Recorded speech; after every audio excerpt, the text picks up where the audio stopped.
মানে আমার আর কিচ্ছু শুনতে ইচ্ছে করছে না, কিচ্ছু শুনতে ইচ্ছে করছে না আমার। আমি যে ব্রতকে চিনতাম তুমি সে নও। যে ব্রতর জন্য আমি এতদিন অপেক্ষা করে আছি তুমি সেই মানুষটাই নও। ইরা, আমি একটু একা থাকতে চাই ব্রত, একা থাকতে চাই। তুমি প্লিজ যাও।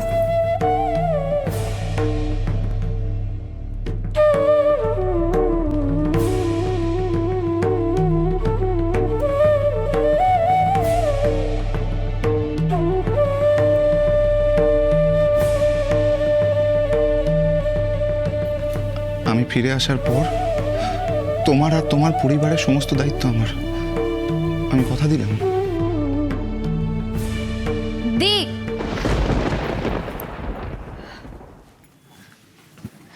দি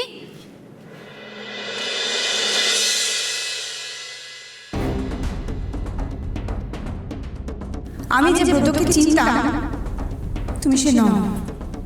যে ব্রতর জন্য আমি এতদিন অপেক্ষা করে আছি তুমি সেই মানুষটাই নও।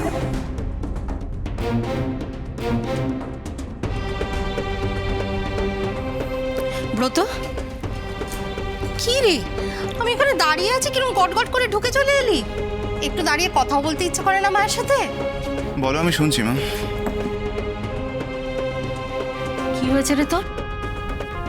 এরকম দেখাচ্ছে কেন মুখটা? কিছু হয়নি। কি অদ্ভুত। আচ্ছা, কি হয়েছে তোর? তুই ফিরে থেকে আমি তোকে 2 মিনিটও পাচ্ছি না। কোথায় যাস, কোথায় ঘুরে বেড়াস? একটু বসবি তো, আমার কাছে দুটো কথা বলবি তো? আমি ওই ইরাদের বাড়ি গিয়েছিলাম। মা, ওদের বাড়ি গিয়েছিলি? দেখা হয়েছে ইরার সাথে? কি রে, বলবি তো? দেখা হলো ইরার সাথে? ওই সবার সাথে দেখা হলো। আচ্ছা শোন না, শতদ্রুর পায়ের অপারেশনটা তো এই সপ্তাহেই হবে। তুই ইরাকে জিজ্ঞেস করেছিস ওর কত টাকা পয়সা লাগবে, কিছু দরকার আছে কিনা? মা, ইরা আমাকে কিছু বলেনি তো আমি কি করে জানবো বলো? আশ্চর্য! এই তুই চিনলি ইরাকে এতদিনে? হ্যাঁ, ও কোনোদিন ওর নিজের দরকারের কথা কারোর কাছে মুখ ফুটে চেয়েছে? এখন তোর কাছে টাকা চাইবে ও? অদ্ভুত। মা, ইরা আমাকে না বললে আমি কি করে বুঝবো? ব্রত, তুই এইভাবে কথা বলছিস?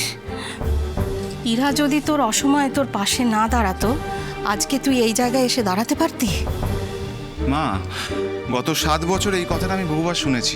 যতবার আমি বিদেশ থেকে তোমাকে ফোন করেছি তুমি একই কথা বলেছো। আমি জানি ইরা আমাকে হেল্প করেছে। আমি তার জন্য ওর কাছে কৃতজ্ঞ। I am grateful to her. এখন আমাকে কি করতে হবে বলো? বাকিটা জীবন ওকে কিভাবে আমি হেল্প করতে পারি সেটাই খুঁজবো, আর কোনো আমার কাজ নেই। দেখো মা, সব থেকে বড় বিষয় হলো আমি ইরার থেকে কিন্তু টাকা চাইনি। ও নিজে থেকে আমাকে টাকা দিয়েছে। That was completely her call. এখন এই ঋণের বোঝা নিয়ে আমাকে বাকিটা জীবন বেঁচে থাকতে হবে? না না, আমি পারবো না। I am sorry. ব্রত, কি হয়েছেটা কি ছেলেটার? এরম ভাবে কথা বলছে? না না, এই বিয়েটা আর ফেলে রাখা যাবে না। কিছু একটা করতে হবে, এক্ষুনি তাড়াতাড়ি করতে হবে, আর আমাকেই করতে হবে।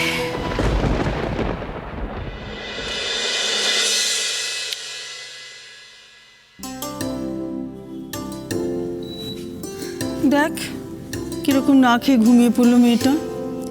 সেই যে ঘরে ঢুকেছিল আর তো বেরোলোই না। অবশ্য দিনা আমাকে বলেছিল ওর শরীরটা ভালো লাগছে না, মাথাটাও নাকি ব্যথা করছিল ওর। একবার ডাকি, হ্যাঁ দেখি। থাক ঠাম্মি, দি ঘুমোচ্ছে, ওকে একটু ঘুমোতে দাও। সত্যি সারাদিন যা যায় মেয়েটার উপর দিয়ে। আর দেখ না, আমাদের বাড়িতে ঝামেলা যেন একটার পর একটা লেগেই আছে। কোন দিকটা সামলাবে ও? আচ্ছা ঠাম্মি, আকাশ চ্যাটার্জি এসে দিকে কি বললো সেসব তো কিছুই জানা হলো না। দেখ গিয়ে, ও হয়তো আপিসের কোনো সমস্যা নিয়ে এসেছিল, যেখানে ওর ইরাকে দরকার। ঘুমোচ্ছে, ঘুমোক মেয়েটা, কি বল? ঘুমোলে একটু ঝরঝরে লাগবে ওর। সত্যি ঠাম্মি, আমি না মাঝে মাঝে ভাবি দি আমাদের মাথার উপর আছে বলে আমরা সবাই কত ভালো আছি। আমাদের কোনো কিছু নিয়ে ভাবতে হয় না, আমরা সবাই নিশ্চিন্তে ঘুমোতে পারি।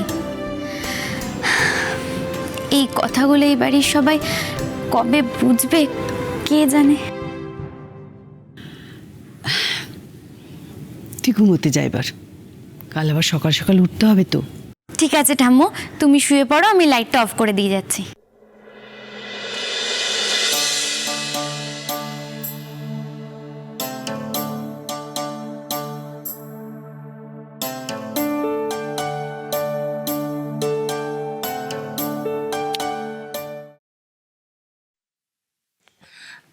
স্যার রিপোর্টগুলো রেডি হয়ে গেছে, আপনি একবার চেক করে নিন।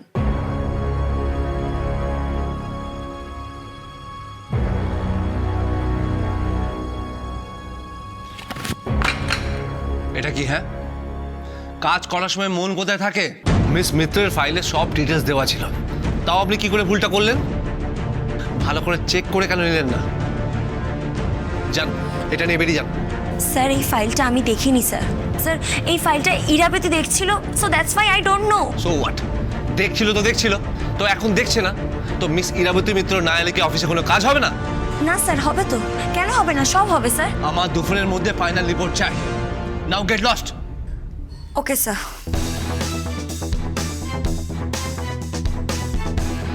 কখন থেকে কফি চেয়েছি, এখনো আসতে পারলো না। ও হ্যালো, এখন আপনার আসার টাইম হলো? কখন থেকে চেয়েছি কফিটা?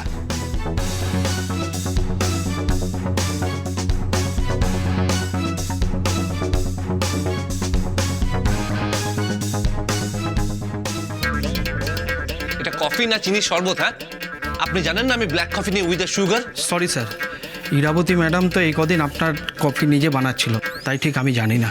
বেরোন, এটা নিয়ে এক্ষুনি বেরোন, ইডিয়েট একটা।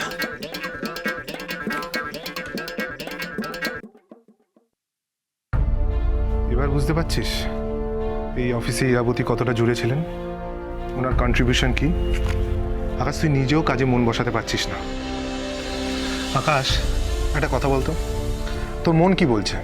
ইরাবতী আসবে? শোন, উনি আসুক না আসুক আমার কিছু এসে যায় না, বাট আমার মনে হয় মিস ইরাবতী মিত্র হেরে যাওয়ার মেয়ে না।